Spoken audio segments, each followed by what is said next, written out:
Tomorrow, your husband and I will take over that hotel. You know nothing about business. These words from my mother-in-law came just after my grandmother gifted me a hotel valued at $150 million for my birthday. I replied, "Oh, absolutely not, Sharon. I'm the boss now. I make all the decisions." Then my husband shouted, "Then we're getting a divorce."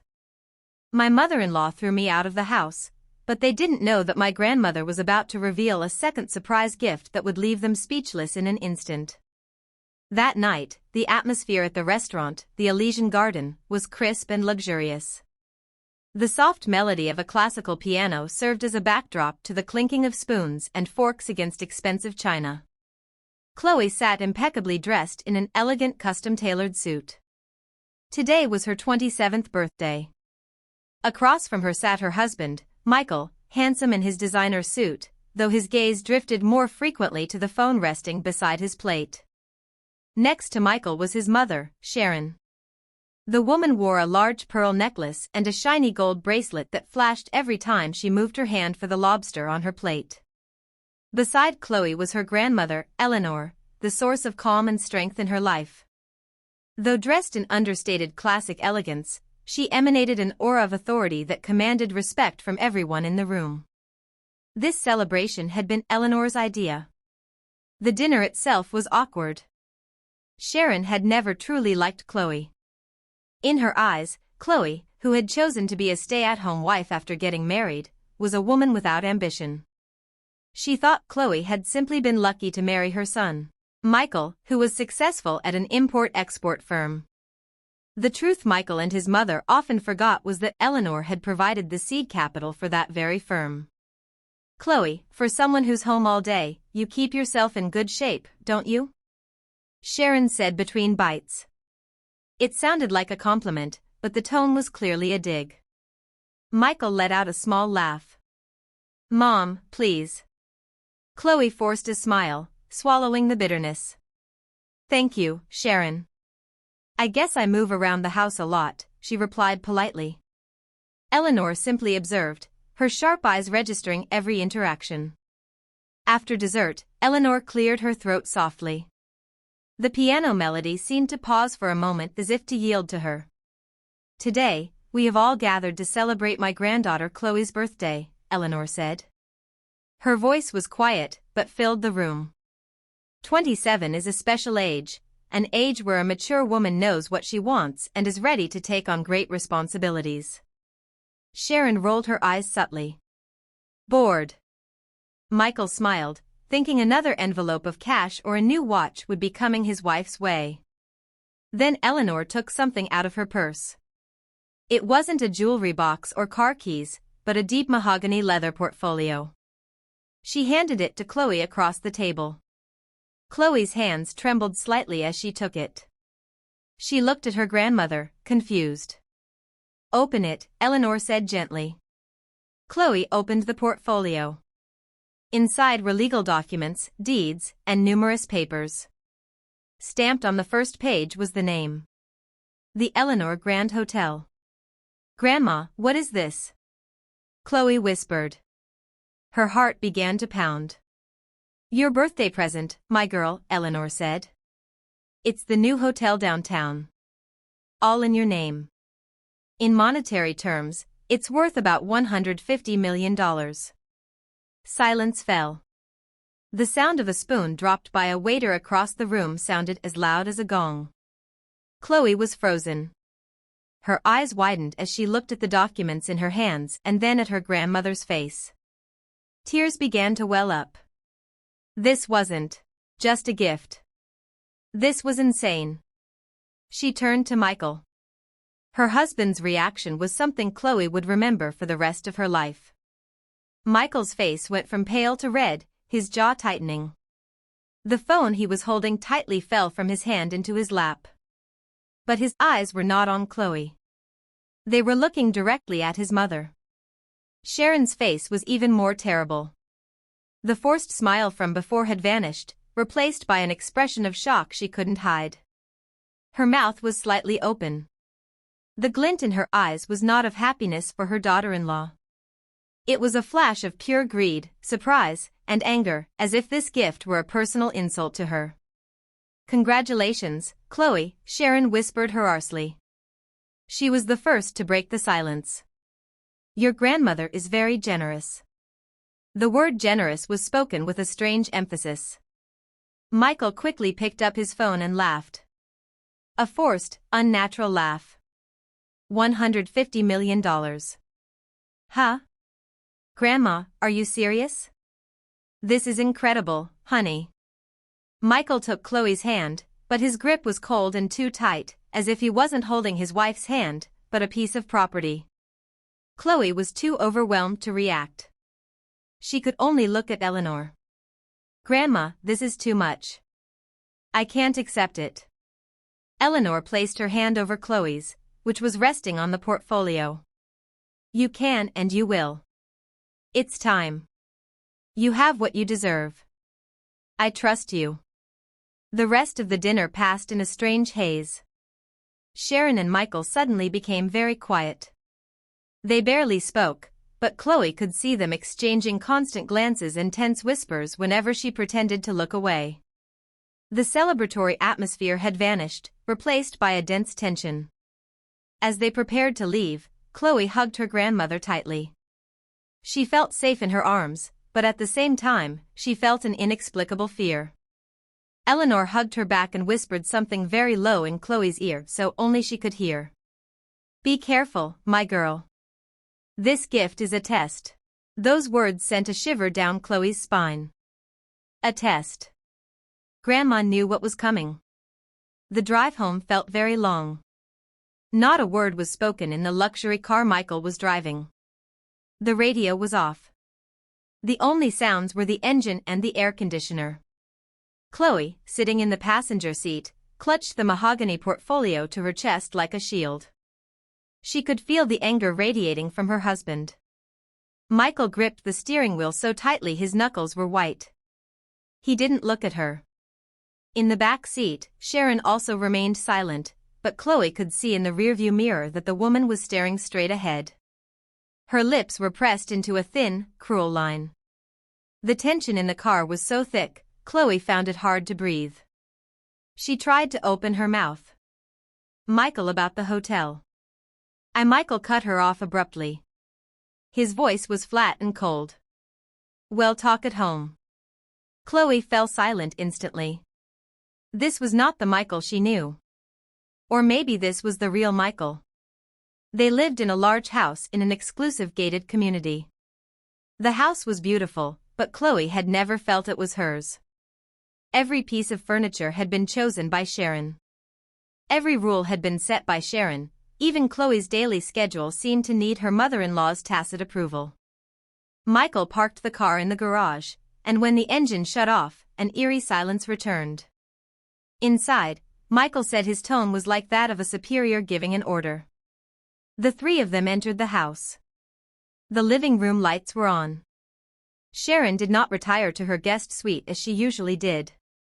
She went straight to the main sofa and sat down, straight back like a queen, ready to preside over a trial.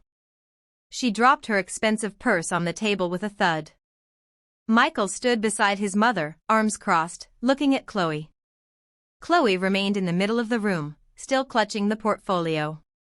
She felt like the accused. Sharon was the first to speak. Her voice was no longer disguised with false politeness. It was sharp and demanding. $150 million. Your grandmother is completely insane. Giving such an expensive toy to a child who knows nothing. The insult hit Chloe right in the heart. Do you think you can do anything with that hotel? Sharon shouted. You can't even take care of your husband without my help. Michael remained silent as his mother attacked Chloe. That hotel, Sharon continued, should be a family business. We can't let Chloe, who knows nothing, manage so much money. Michael finally spoke. His tone was meant to be that of a wise mediator, but it was obvious whose side he was on. It's true, honey. My mother has more experience. This is for everyone's good. Think about it. We can expand the hotel. I could leave my job and focus on it. Sharon's eyes gleamed. Good. Tomorrow, your husband and I will take over the hotel. I'll be the CFO and Michael will be the CEO. We're family after all. Then she looked at Chloe with disdain.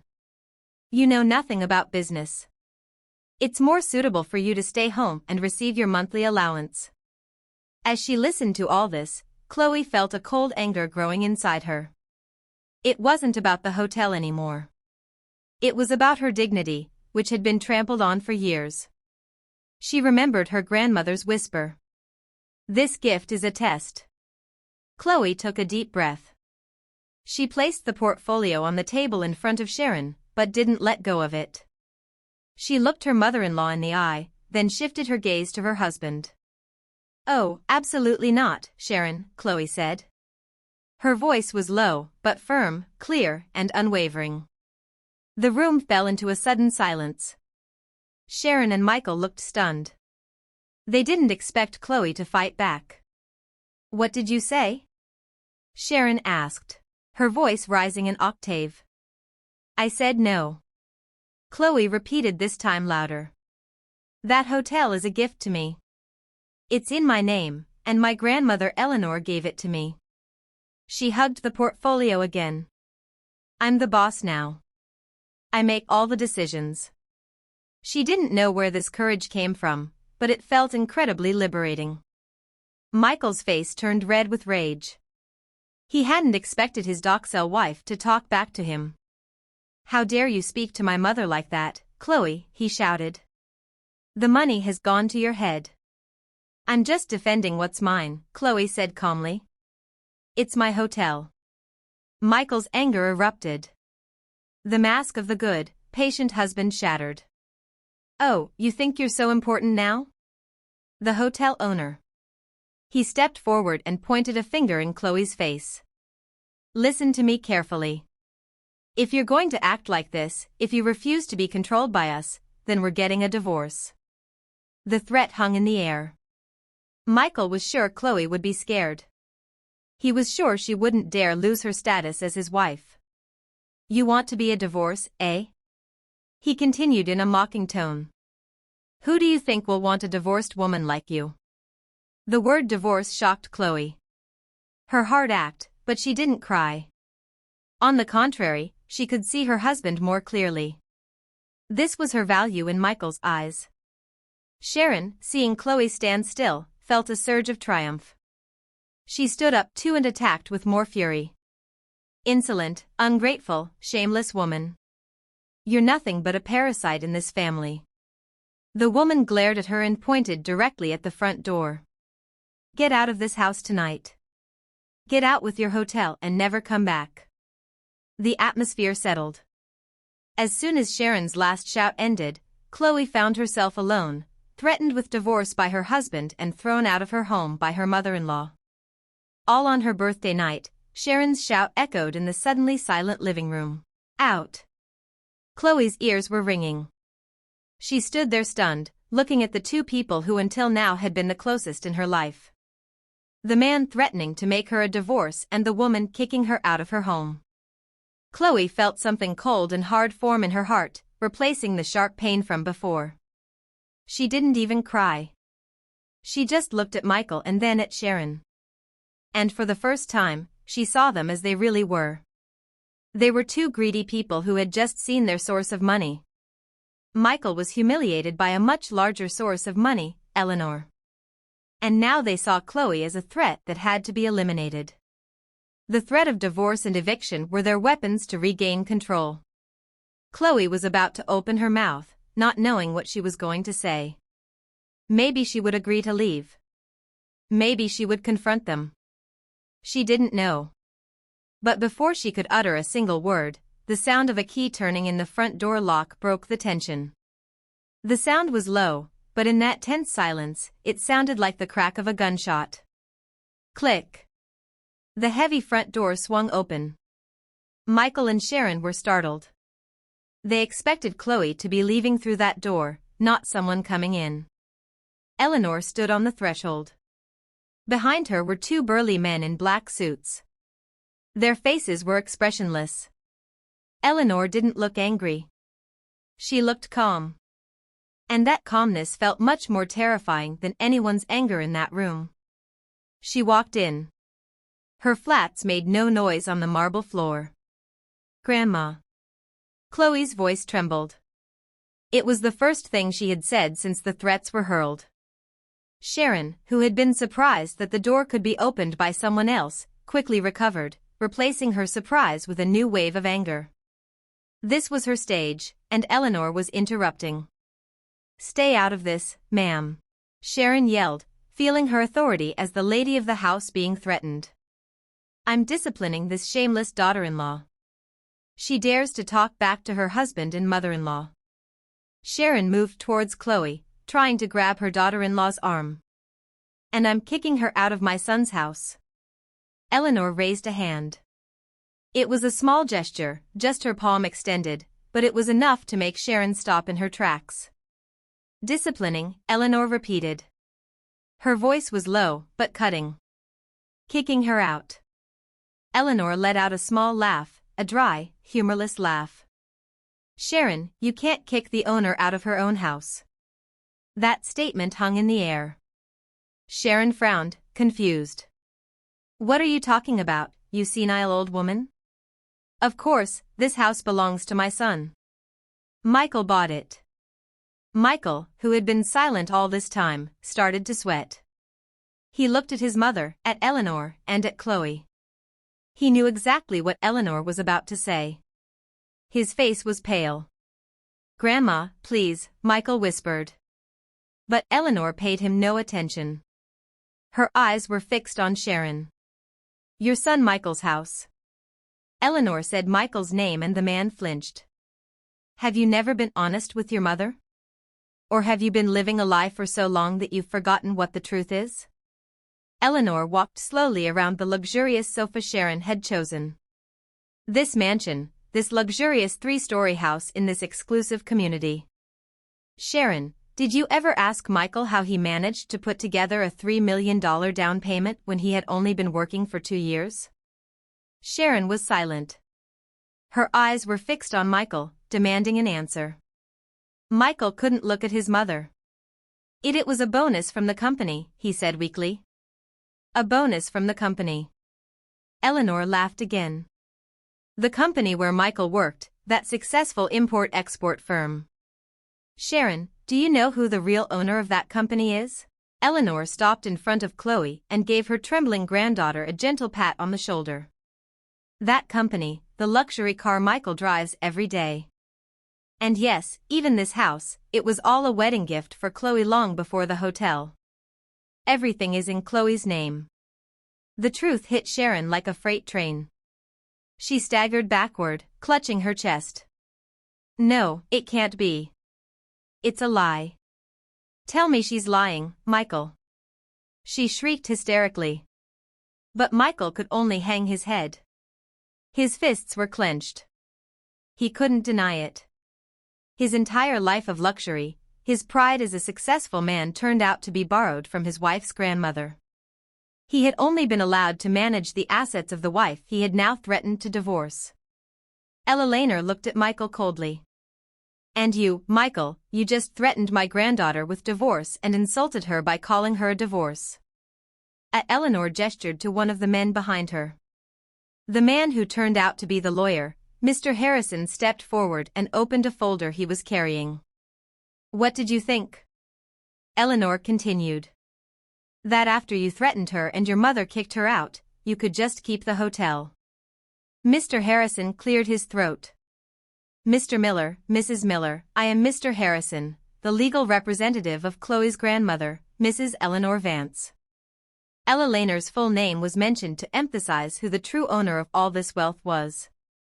The threat of divorce or separation that Mr. Miller just uttered has been heard by more than 2 witnesses in this room. That already has legal standing and can be a solid basis for a divorce filing. Sharon's jaw dropped. "Divorce? Who's talking about divorce?" "We didn't talk about divorce." Mr. Harrison looked at her expressionlessly. "My client's husband just yelled, 'We're getting a divorce.' My client, Mrs. Chloe Miller, has accepted those words as an intention to divorce. No, Michael shouted, finally breaking out of his frozen state. I didn't mean it. I was upset. Chloe, honey. It was an outburst. Eleanor interrupted him. It's too late. My patience has run out. For years, I have kept silent as I watched my granddaughter be belittled in her own home, treated like a maid by you, Sharon, and betrayed by you, Michael, who instead of defending your wife, followed your mother's greed. Eleanor looked at Chloe. Granddaughter, bring that portfolio. Chloe, still in shock, nodded and took the hotel portfolio she had left on the table. And now, Eleanor said, her voice calm again. This is my granddaughter Chloe's house, and you two are unwelcome guests. Sharon was trembling, no longer with anger, but with fear. You can't do this. This house is mine. Prove it, Eleanor challenged her. Call the police. Show them the deed to this house. Oh, I'm sorry. I have the deed, and it's in Chloe's name. Hysteria erupted immediately. Realizing that every word Eleanor said was true, Sharon no longer screamed at Chloe. She turned and attacked her own son. Michael, why didn't you tell me? Why did you let me live in this lie? She beat Michael's chest uncontrollably. You said you were successful. You said all this was the fruit of your labor. It turns out you're just a parasite living off your wife. What kind of man are you, Michael? Michael, his pride completely shattered, pushed his mother, who fell onto the sofa. This is all your fault, Michael shouted, his face wet with sweat and tears of regret. Your fault for never being satisfied, always comparing me to others, pushing me to want more, making me greedy. There was a time when I loved Chloe. I loved her. Eleanor snorted. Your love was purely material, Michael. Sharon slumped on the sofa, howled like a wounded wolf. She wasn't sorry for her mistakes. She was sorry for the luxury she was about to lose. She turned and clung to the leg of the table as if embracing her property for the last time. No, this house is mine. I chose these curtains. I chose this sofa. You can't take it from me, she screamed. The scene was both pathetic and disgusting. Chloe, who had been frozen all this time, finally found her voice. The pain in her heart had gone numb. What remained was a deep, dense disappointment. She looked at Michael, the man she once loved, the man who had sworn to protect her at the altar. Now he seemed small and despicable. So all this time, all your actions, all those sweet words were because I was the access to my grandmother's money, Chloe whispered. Michael couldn't look his wife in the eye. He fell to his knees, not before Chloe, but before Eleanor. Grandma, forgive me. Grandma, I was wrong. Please don't take everything from me. Don't divorce us. I promise I'll be a good husband to Chloe. I'll stand up to my mother. I promise. Sharon, hearing that, screamed. Ungrateful son. You're going to choose that woman over your own mother. Shut up, Mom. Michael yelled. Don't you realize we'll be on the street tonight? Mr. Harrison, ignoring the disgusting family drama, stepped forward again. Mrs. Miller, Mr. Miller, my client, Mrs. Chloe Miller, demands that you vacate her property immediately. Vacate? Sharon stood up. It's nighttime. Where will we sleep? That is not my client's concern, Mr. Harrison replied dryly. You have threatened and expelled the rightful owner. Your status now is that of trespassers. Chloe. Michael crawled, trying to grab Chloe's feet. Honey, please don't do this. This is our home. Chloe stepped back as if Michael's touch could transmit poison. She looked at the man's face. The face she once adored now seemed strange and full of hypocrisy. She remembered all the nights Michael praised his mother's cooking over hers. She remembered all the times Michael bought his mother expensive purses while giving her permission to buy new clothes on sale. And she remembered the threat of divorce and the insult of divorce she had just heard. Chloe took a deep breath, looked at Eleanor, who gave her strength, and nodded. She was the owner of the hotel. She was the owner of the house. She was the owner of her life. "Mr. Harrison," Chloe called out. Her own voice surprised her, strong and unwavering. "Give them 15 minutes to collect their most important personal belongings." Michael and Sharon froze. The order had come from Chloe, not Eleanor. "Chloe, you don't mean it." Michael moaned. 15 minutes, Chloe repeated. "The other man in the suit, a private security guard, will accompany you to your rooms to ensure you pack your things and don't take anything that isn't yours." Sharon fainted, this time for real. Her eyes rolled back and her body slumped to the floor. Michael panicked. "Mom. Mom. Chloe, please. My mother has fainted. Call an ambulance." Chloe looked at her mother-in-law's slumped body and then at Michael. "Grandma, do we have the number for 911? Ella Laner smiled faintly. "Mr. Harrison, handle it." The lawyer took out his phone. "An ambulance is on its way. While they wait, Mr. Miller's 15 minutes have already started. I suggest you start packing for yourself and your mother." Michael was torn between his fainted mother and the threat of losing everything. He howled in frustration. He ran up the stairs to his room with Chloe, their former room, and the sounds of things being thrown around could be heard. The security guard followed him. Chloe stayed in the living room. She didn't go up. She didn't want to see that room again. Soon, the paramedics arrived. At the same time, Michael came down with a large suitcase and his mother's small handbag. Sharon, who surprisingly regained consciousness as soon as the paramedics placed her on a stretcher, started howling again. "My things, my purses, my jewelry." "The jewelry is in the bag, Mom." Michael whispered, embarrassed. They were escorted to the door. On the threshold, Michael stopped, turned, and looked at Chloe, who stood tall beside her grandmother, clutching the hotel portfolio. His face was wet with tears, but they were not tears of remorse. They were tears of rage and defeat. "Chloe, you'll regret this," he threatened weakly. Chloe looked him straight in the eye. "You said I would become a divorce. You were wrong."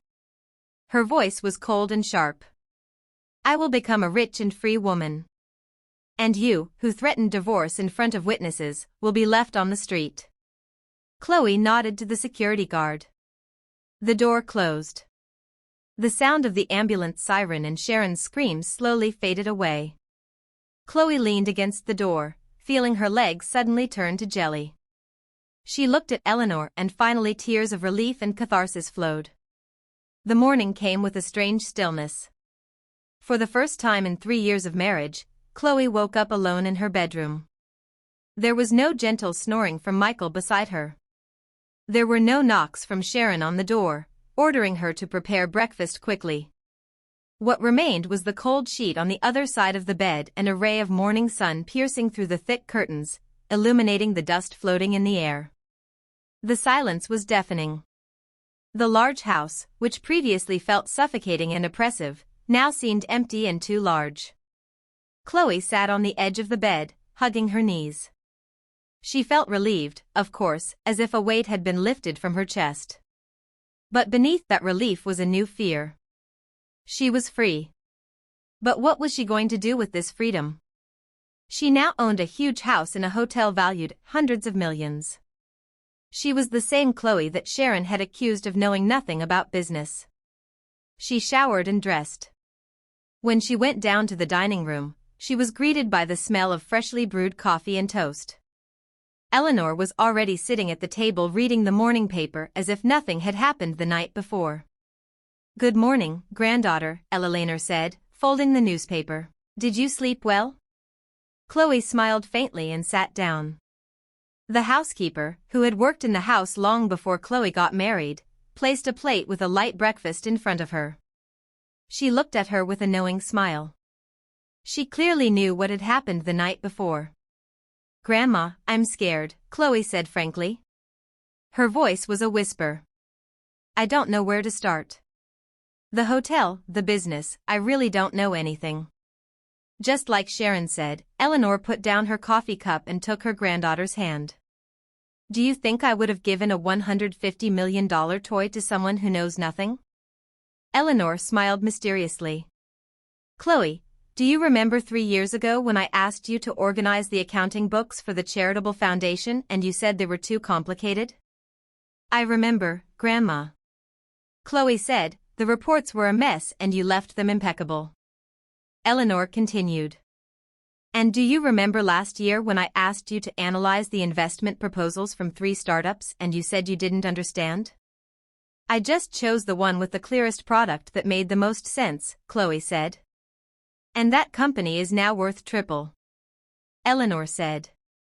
And remember when I asked you to review all the supplier contracts for our charities and you discovered a 20% overbilling?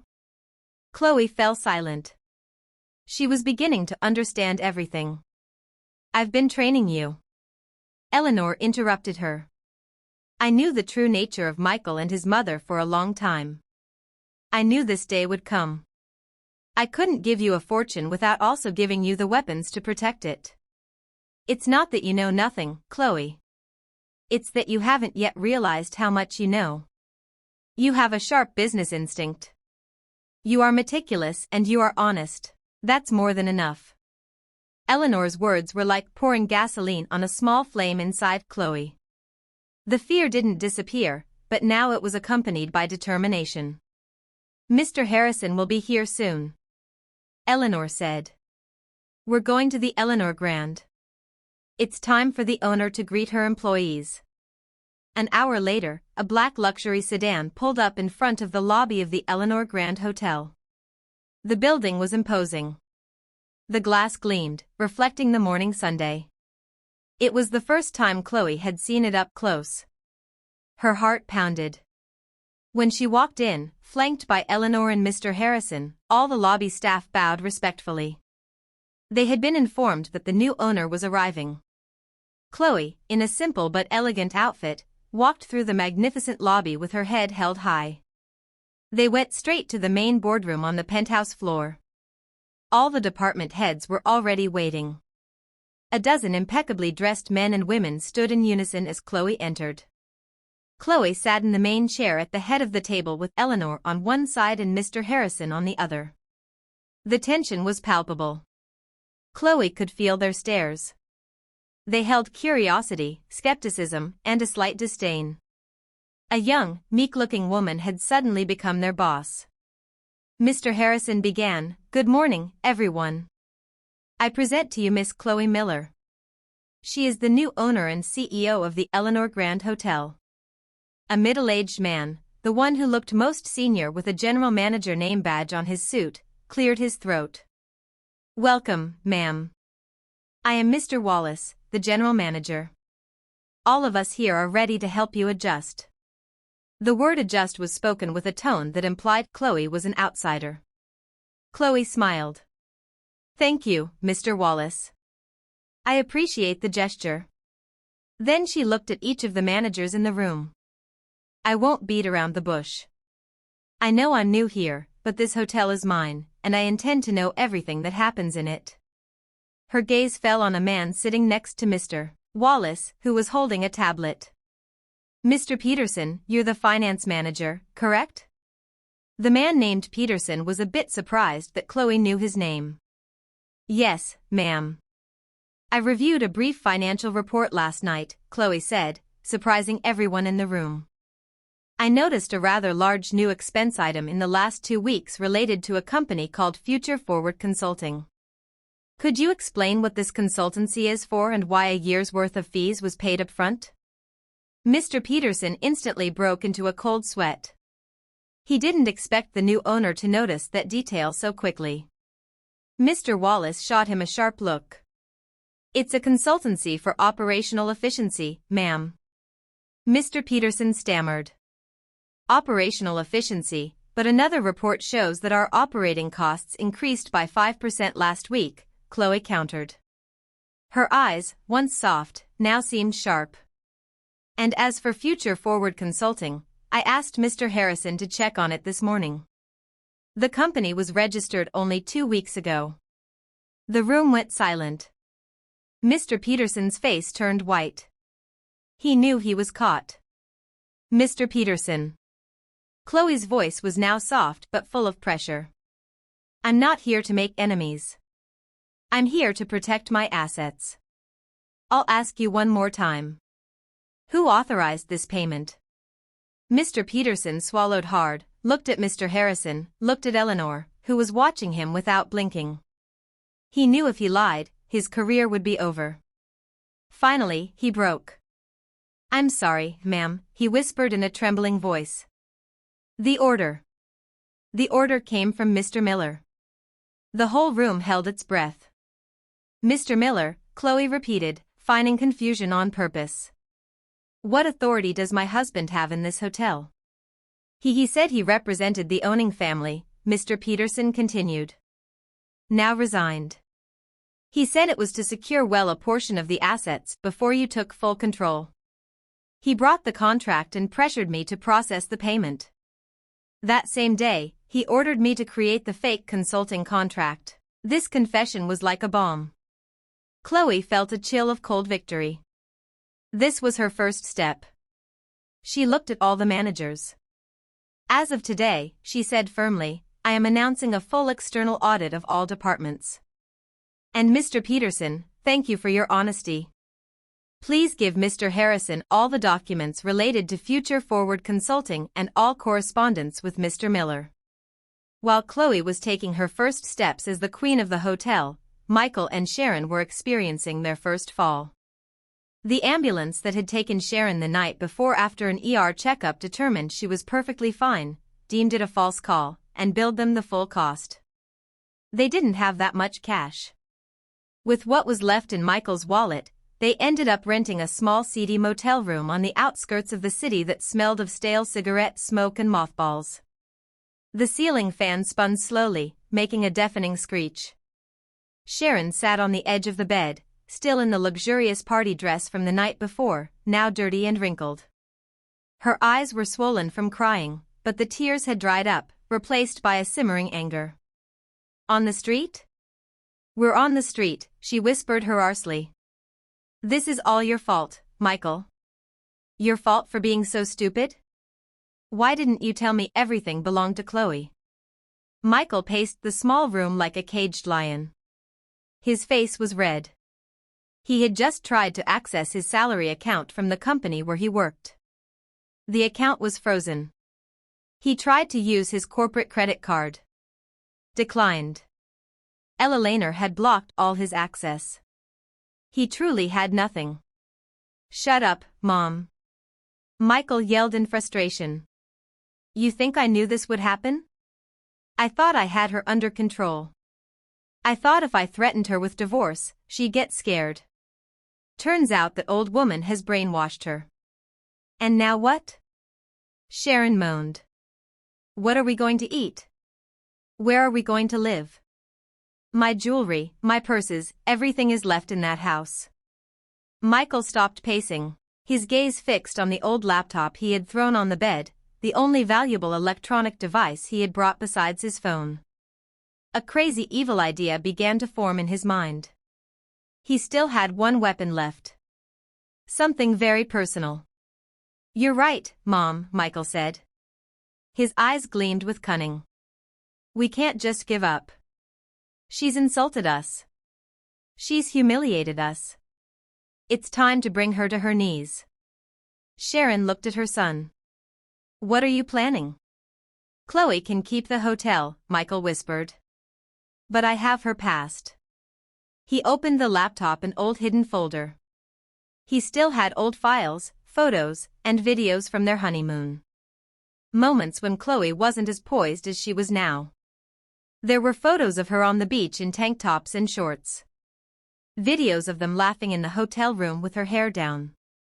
It wasn't pornographic, but in the public eye for a woman who was now the CEO of a famous hotel, those photos were a scandal. It was a humiliation that could destroy her reputation. You're her husband, Sharon whispered. Her eyes also gleamed. She now understood Michael's thinking. You have the right. Use it. Destroy her. Michael smiled, opened a messaging app, and sent a message directly to Chloe's number. You think you've won, don't you? You think you can throw my mother and me out like we're trash. You're very wrong, Chloe. And he attached a photo, a picture of Chloe laughing by the pool with her hair down. I have many photos from our vacations. Photos that show what a CEO's wife is really like. I'm sure your new managers would love to see this.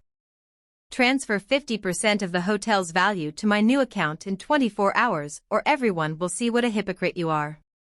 He pressed send. Michael leaned back, feeling victorious. He was sure Chloe would be scared. He was sure she would do anything to protect her image as a good woman. In the penthouse of the Eleanor Grand Hotel, Chloe had just finished a marathon meeting with the audit team. She was tired but satisfied.